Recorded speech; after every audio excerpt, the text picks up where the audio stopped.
Baby வந்து normal wait ஒரு 3 KG உங்களுக்கு 9th month pregnancy delivery date கொட்டின மாதிரி 3.1 இல்ல 2.8 to 3.2 வரைக்கும் இருக்கிறது ஒரு நார்மலான வெயிட். அந்த மாதிரி இருந்தது அப்படின்னா கண்டிப்பா உங்களுக்கு நார்மல் பிரெக்னன்சி உங்களுக்கு ஆட்டோமேட்டிக்கா உங்களுக்கு வர ஆரம்பிச்சிடும். அதே மாதிரி ஒரு 4th மந்த் தாண்டினதுக்கு அப்புறமா மைல்டா சும்மா ஒரு ஜென்டிலான வாக்கிங் அது மாதிரி மட்டும் ஃபாலோ பண்ணிக்கோங்க.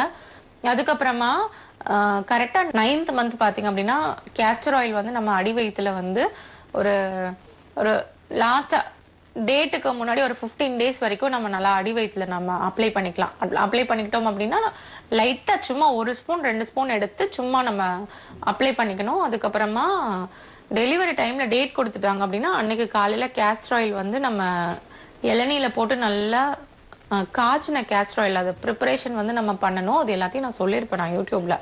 அது மாதிரி நீங்க வந்து போட்டு எடுத்து கொஞ்சம் டெலிவரி டேட்டுக்கு முன்னாடி மார்னிங் வந்து நீங்க ஒரு 30 ml மட்டும் நீங்க குடிச்சிட்டு போனீங்க அப்படின்னா இந்த விளக்கெண்ணெய் குடித்தால் குழந்தை வலிக்கிட்டு வரும் அப்படின்னு ஒரு பழமொழி சொல்லுவாங்க முன்னாடி.